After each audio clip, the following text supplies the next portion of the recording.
Hi guys, Zero here. Welcome to your behind the scenes breakdown. We are just days away from what I believe is the most highly anticipated quest in over a decade, The World Wakes. Yesterday, Jagex released The Origins of Gielinor, a 4-minute video which summarizes over 10,000 years of Runescape lore and lays to rest many long-standing questions about our world. Is the world flat? No, it's round. What do the Elder Gods look like? Look, here's a picture. We learn that Runescape has many worlds spread across the cosmos, of which Gielinor was the Elder God's final act of creation, a perfect world and a resting place for the Stone of Jas. Guthix, the god of balance, later discovered this perfect world. This began the First Age. Fairies, dwarves, and humans, among others, were brought to share this peaceful world. Villages formed, and after 4,000 years, Guthix rested, bringing an end to the First Age. At the beginning of the Second Age, many other gods discovered Gielinor, and they had other plans. A collection of gods referred to as the Desert Pantheon arrived. With them came the Majorat, a race of powerful and enduring mortals in the service of Icthalarin, god of the dead. A vastly more powerful Zaros, the Empty Lord, also arrived during this time. So when Icthalarin departed, the Majorat, including General Zamorak, fell under the service of Zaros, the god of control. This alignment was destined to falter. For a time, Zaros controlled regions across Gielinor, from the depths of Mauritania to the heart of the wilderness to the peak of Ice Mountain.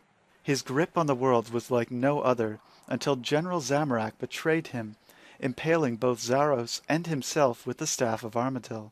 To the surprise of many, Zamorak absorbed his power and ascended to godhood in the process. The blow was decisive, and Zaros was banished to another plane. The Second Age had come to an end. The gods were at war, a once perfect world, now a battleground. This was the Third Age. For hundreds of years the gods fought. After a time, Zamorak was among them again. With the Stone of Jas in his possession, Zamorak racked the world with chaos. At last, Guthix awoke and swiftly banished the gods, ending the Third Age and establishing the edicts. What followed was the Age of Mortals, an imperfect peace. So much had been lost, that which remained was fought over. Gradually the world settled, and slowly discovered lost relics.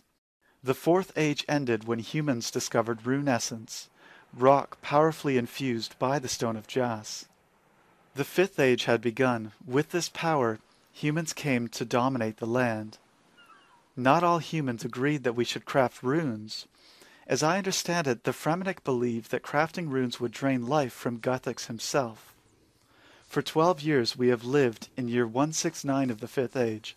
Strangely, runecrafting was released in 2004, but the 2001 to 2003 scape still appears to be part of year 169, the Fifth Age. With such a large game, we can forgive Jagex for developing its history while developing its present, but personally I like to imagine that I've been alive since late in the Fourth Age, and for 170 I look pretty good. But never mind that, let's speculate about where we're going. Spoiler warning in effect. Recently, the 18th ritual of the Majorat was performed, which rejuvenated other Majorat at the expense of a pacifist, Gielinor. These rituals are seemingly performed every 500 years like clockwork. I believe this is when the Majorat are most powerful. If true, this might help to explain why Karshai was finally able to break free from his form as Koshi the Deathless. The Stone of Jas was teleported away after this ritual of rejuvenation. As an extremely speculative idea, I believe Sliske, in his rejuvenated form, has used the Stone of Jas to become vastly more powerful, that the shadowed figure who's been stalking you in-game is Sliske, and that he intends to bring Zaros back to the world. We know Sliske follows Zaros, but his true intentions could be much more devious. Sliske may want to become a god by stealing power from Zaros, just like Zamorak did in the Second Age. Our quest would be to prevent this from happening at all costs, to raise a nation or, if necessary, a world. If we succeed, the result may be the ascension of another in his place. Many gods are pulling at the seams of Gielinor. The elder gods created many worlds. This begs the question, what happened to those worlds?